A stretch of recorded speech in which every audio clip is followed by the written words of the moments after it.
Hello and welcome. My name is Vanessa Ortali. I am the founder of the Ladies Community and Heart and Mind Talks. And today I bring to you another really impactful interview for our online summit, The One. And the theme of this interview and the theme of this summit is one with self, one with others, one with purpose. And I'm bringing today you, Karen Ortner.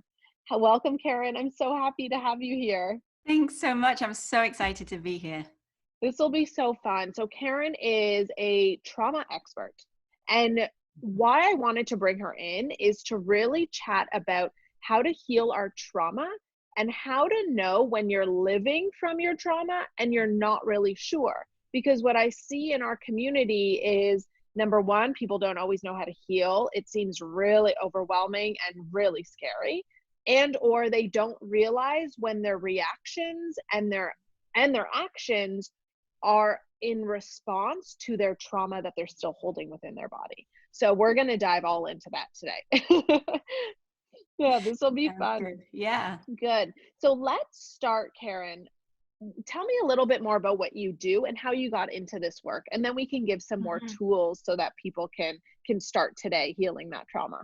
Yeah, I think for me, really, I guess it would help to start with kind of how I got into this a bit, Right. which was my own background. I experienced a childhood with a lot of trauma, a lot of abuse. My father was alcoholic, a lot of physical, sexual, emotional trauma throughout, but I denied it. I was told constantly this didn't happen after the event. And so I kind of shoved it all away and didn't So know. did you tell people that No, this had happened and then no, your reaction? So I then had how did no you deny idea. it? Well, when you have the experience of being gaslit a lot, like say abuse has taken place and people push it away, you're not believed. I did tell my mom when I was 5 that, that was the first time I told her, oh, that didn't happen. You're making Oh, stories up. So if you hear that enough, a trauma response is, okay, it didn't happen. I must be crazy. So we push these things aside. And I survived by working really hard, getting very good grades, going to a really good college, all of those things. And I thought I was completely fine until much later. It hit around when I was 25, my mom died. And it just changed my entire life. And I ended up moving from England over to the States.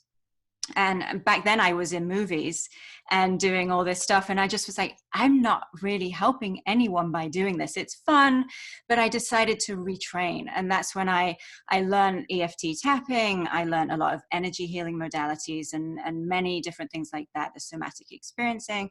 And then we actually made a documentary film around EFT tapping. And I was one of the support people there to tap along with people. Little did I know that it was going to trigger all the memories to start coming up. And I was at this event to support other people and had a complete meltdown.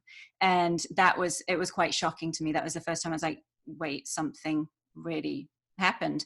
And from that point on, I started working to heal my own traumas. And through that's when I kind of found this is what I want to do. I want to help other people. I want to specifically help women to heal in a way that means that the trauma doesn't take over the rest of their lives, and so that they can live the life they want and they deserve in all aspects of their life, from their career, health, finances, because the trauma does affect absolutely every area.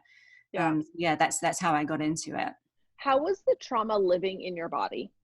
That's a really good question. Yeah.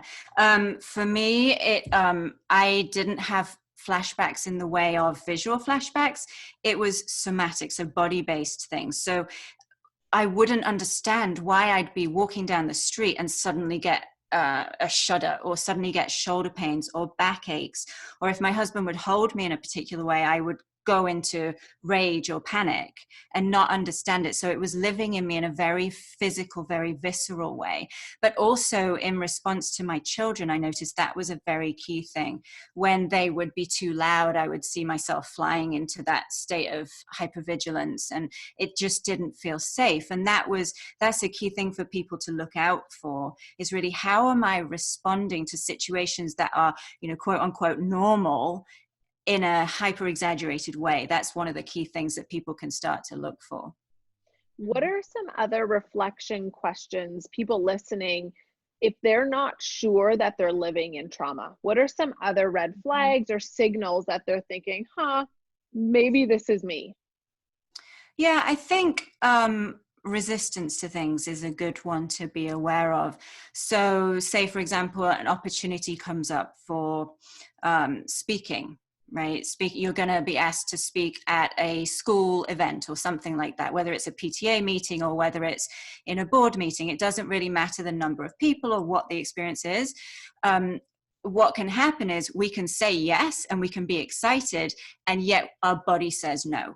So we can find that suddenly we develop laryngitis, or suddenly we have all this fear coming up and all these excuses. Oh, my car broke down on the way to this event that I was supposedly excited about. So it can look like resistance, or another way I describe it is sabotage. We can sabotage our successes, and that's a big thing that comes up for a lot of people. Yeah. Yeah, and there might be people hearing your story, and your trauma is so, what I want to say, obvious, right? Like, oh, I was, Yeah. physical, Yeah. emotional, those are obvious traumas. Mm-hmm. What is the definition of trauma? How do we know that Yeah. we've actually Thank encountered you for that. trauma? Yeah, that's a really, really important point. The definition of trauma is fear plus immobility. So it doesn't have to be actual immobility, as in we were restrained or tied up or something like that. It can be a perception of immobility. So say, for example, someone is in a car accident and they have the seatbelt on and they can't get out, or the door has been knocked in by whatever the collision was. That perception is, I cannot escape, right? And so that, with the fear of what has just happened, creates this environment for trauma to be there. And you said about obvious versus other types of trauma. Trauma shows up in so many ways, and I think there's a lot of shame and stigma around trauma. And really what it comes down to is it's not about the event itself. It's about how someone experiences what has happened. So what might be traumatic for one person is not necessarily for somebody else. And that is crucial for people to understand. Say two people witness the same event happening. One person might be fine and the other person ends up with PTSD symptoms. That's not saying one is less resilient than the other person, but it comes down to what have their life experiences been to this point. Because trauma is cumulative. So if somebody has had an experience at 4, 5, 9, 12, they're going to react differently than someone who has experienced a lot less. Yeah, I actually noticed that because my brother and I, we lost our mom when we were younger. Right. And when we talk about our childhood, we see it and perceive it completely different because we were at different ages when that had happened.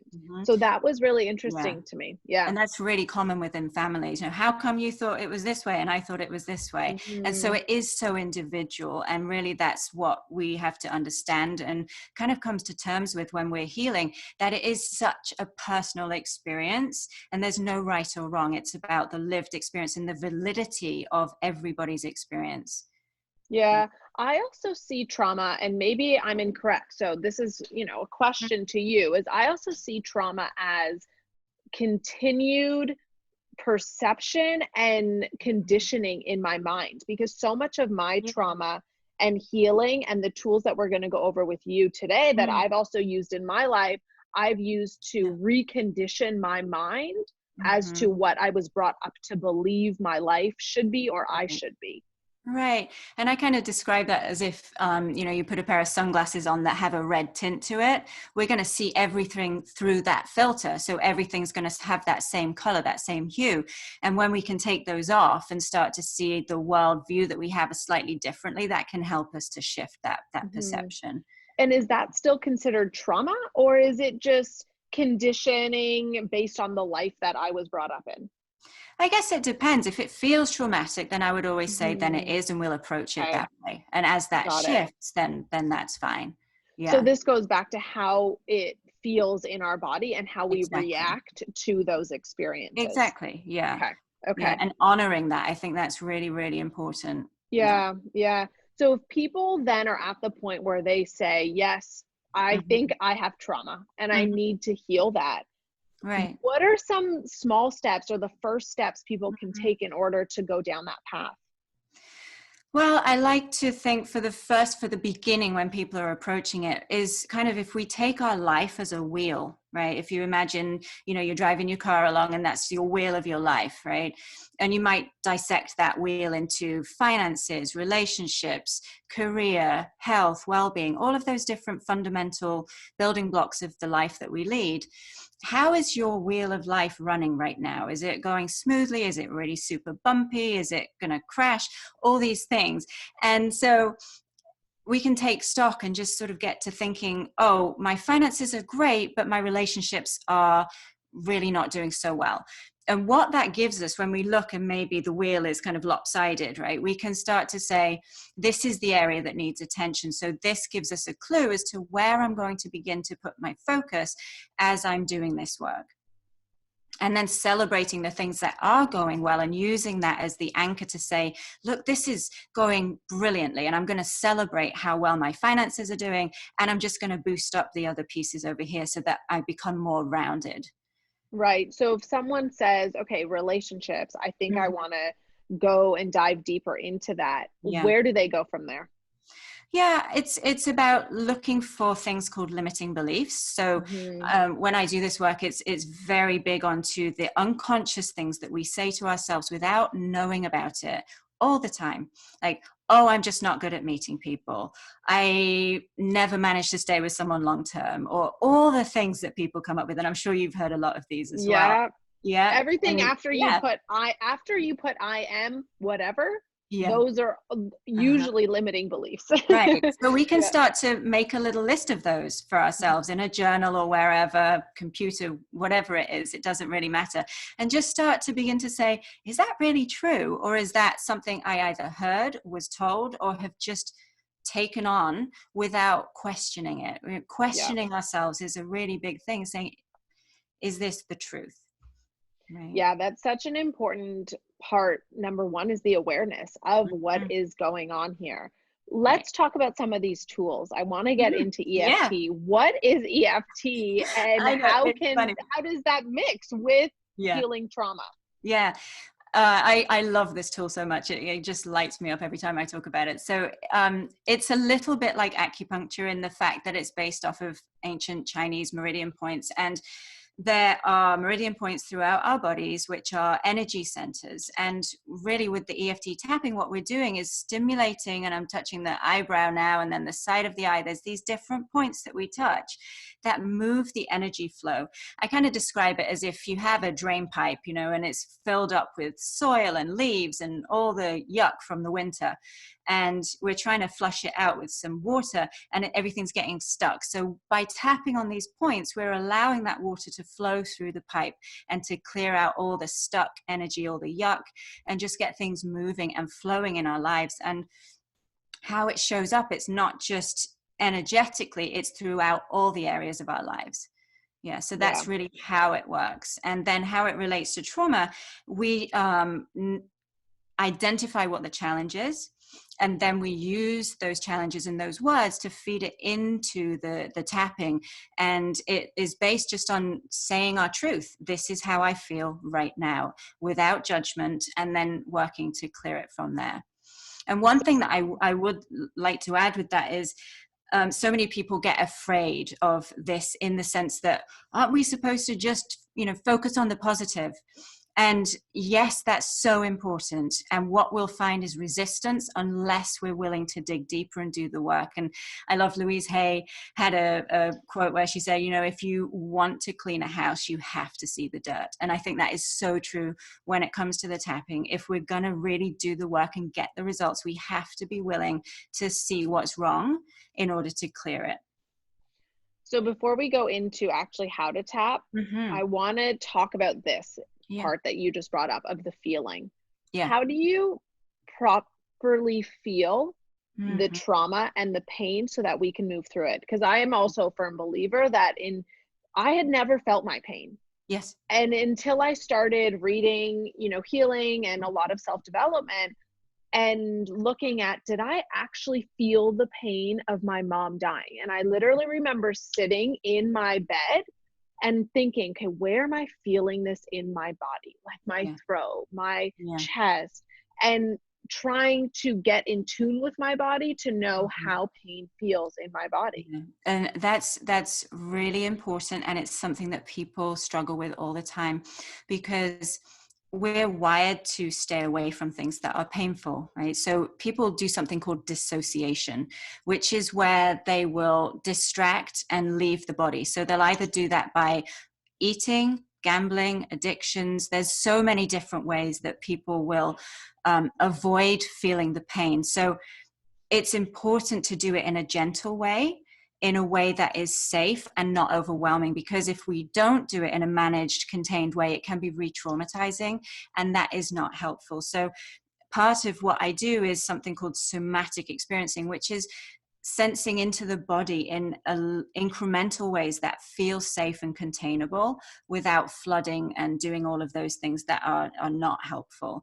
So as you said, how do you feel into the body? We can start with saying, well, so you're noticing right now, you've just told me that you're feeling a bit anxious. So how do you know that you feel anxious? How does that show up inside of you? And someone might say, well, my stomach feels a bit like this. It's all like tight and knotted. Okay, great. So that's a brilliant starting point and observation about, well, this is, my stomach feels tight. And so many people carry that anxiety in their guts, in their stomach, and IBS and all the different things that we see people carrying. Yeah, so. I want to emphasize as well, there is a difference between feeling your emotion and Mhm. becoming your emotion, because Mhm. you can feel it and still Yeah. not become it. And Mhm. so there's this balance, and I've had this many of these conversations with Yeah. people as to really what is the importance of feeling your pain. Do you then become obsessed with feeling that and then get Mhm. stuck in it? How do Mhm. you feel it without getting stuck in that emotion?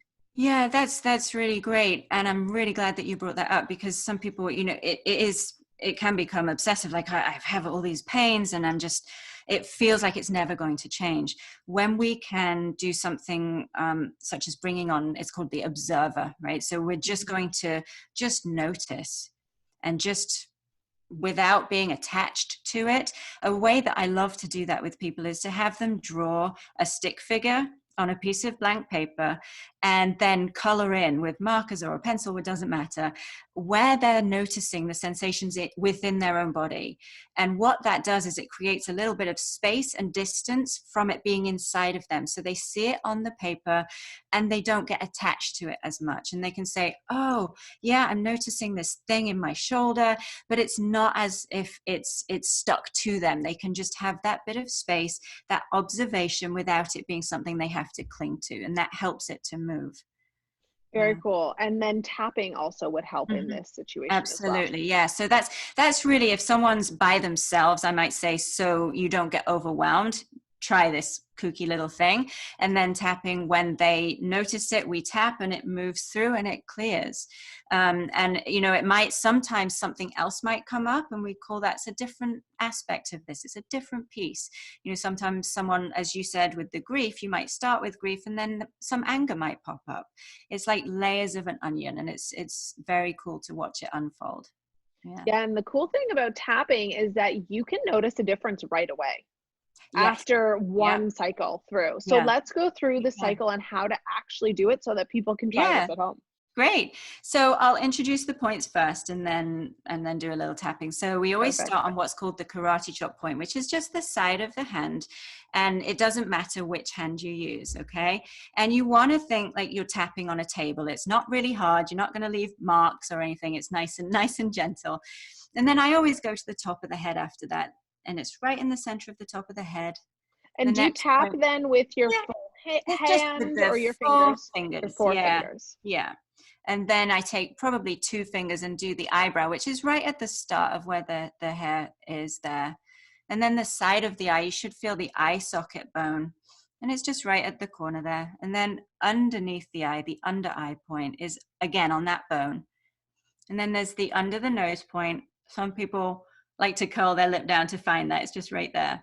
And then the chin point is actually below the lip, the bottom lip.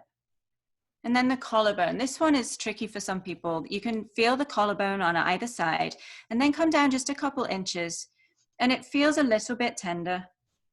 And that's kind of how you know that you're in the right spot. And it can be on either side. Mm-hmm. And the final point that we use is just right for women where the bra strap sits underneath the arm. Again, it can be either side. Yeah. So those are the basic points. And then you want me to go ahead and do a little tapping? Yeah, and how Yeah, much I'd love to do that. how often do you actually tap on Mhm. the point? Yeah, well, we'll go through that as we do it, and so Okay. everyone can get a real sense of it. We stay here for 3 times. We do the statement 3 times. This is called the setup statement, and it's maybe 5 to 7 times that you're tapping on each of the spots after that. So it Perfect. really, as long as a sentence is, yeah. So what I love to do to give people a real experience of this is just to have, maybe notice something in your life that's creating a bit of anxiety, a little bit of stress. Maybe there's a worry or a colleague you're having a challenge with, and just tune into, oh, I feel a bit worried right now, a bit stressed out right now, a bit overwhelmed right now. And then we can notice, well, where is that? How we talked about the stomach. Maybe someone's experiencing tension in their shoulders. And if people want to just tune in with that right now, tune into the body for a moment, which we don't normally do in day-to-day living. We just plow on through and just notice where that is and what that is. And then it's important to give it a number 0 to 10, where 0 is the least bothersome, it's no big deal, and 10 is the most acute feeling that it could possibly be. And when people have that number, we'll go ahead and do some tapping, and then we'll come back after and check in and see what's changed. Yeah. So, and I know, Vanessa, if you want to tap along with me, you Yeah, just repeat sure. after me. Okay. Yeah. So I'm just going to do some general tapping because obviously I don't know everybody's unique things that they're going to want to be working with. But really, if you say the general words, it still has the results. It's called borrowed benefits. So that's what I love to do. So we're going to start on the karate chop point, which is the side of the hand. And we're going to say, even though. Oh, do you want me want to to repeat? repeat? Yeah. Okay. Even though I'm having all this stress right now. I'm having all of this stress right now, And I feel it in my body. and I feel it in my body, And it doesn't feel really comfortable. and it doesn't feel really comfortable. I accept this is what's happening right now. I accept this is what's happening right now. And even though I'm feeling stressed right now, And even though I'm feeling stressed right now, I choose to know I'm safe right here, right now. I choose to know I'm safe right here, right now. And even though I've got this stress and it's showing up in my body, And even though I have this stress and it's showing up in my body, I know I'm doing my best right now. I know I'm doing my best right now. And now we're going to move on to the tapping point, starting with the top of the head. But I'm feeling so stressed. But I'm feeling so stressed. On the eyebrow, I hate all this stress. I hate all of this stress. And on the side of the eye, it's holding me back. It's holding me back. Under the eye, it's causing me so much pain. It's causing me so much pain. Under the nose, I feel it in my body. I feel it in my body. On the chin point, it's hard to concentrate. It's hard to concentrate. On the collarbone, it's hard to do my best job at life. It's hard to do my best job at life. Under the arm, because I'm constantly focusing on all this stress.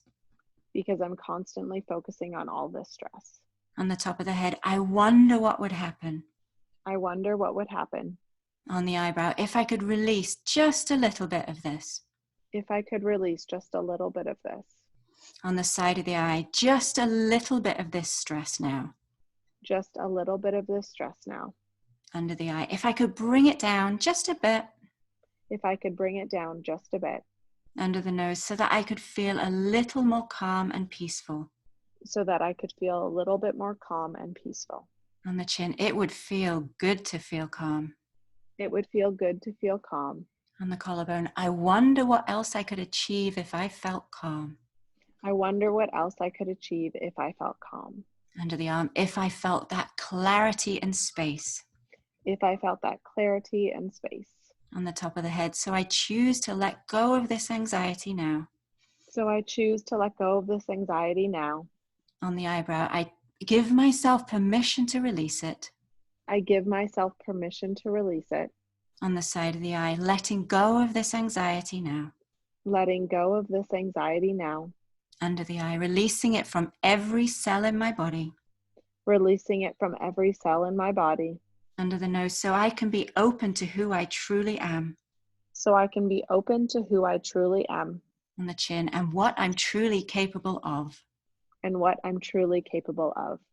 On the collarbone, letting go of this all now. Letting go of all of this now Under the arms, so I can feel my best. so I can feel my best. And that feels good. And that feels good. And take a deep breath in. Yeah. And if people want to take a moment to check back in with the numbers that they had to begin with and see if anything's changed. And sometimes that goes up, sometimes it goes down. Any result that people get is feedback. It just lets us know what's happening. Yeah. Yeah, that's awesome. And how often should people actually use this tool? When is this tool useful to use? Yeah, it's useful at any time, day or night. You know, if people have kids, they use it before the kids get up, before they get home.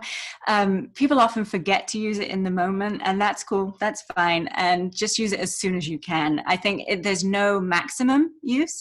You can use it in the shower, in the car, in the bathroom, at the meeting, anytime that you feel out of alignment with peace and who you truly are, your authentic self, then that is the perfect time to use tapping. Yeah. Do you still feel your traumas coming up after you've spent so much time working on it? I do. And I really think it's important to be honest with people about that, because otherwise it can feel a little bit of a false expectation for people, and they can feel thoughts of failure coming up, like, oh, I'm not good enough. How come she's all fixed and all better? And I don't think that that's the truth. I get triggered way less, and I get out of it quicker.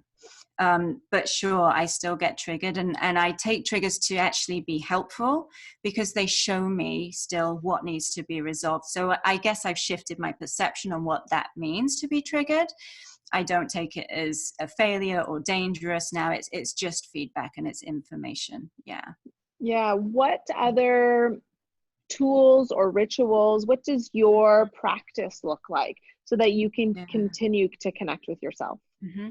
I am really big into grounding. I do that all the time. Whenever I'm going to be working with clients, or whenever I start my day, it's not really a prayer, but it's an invitation asking the universe to help me ground myself.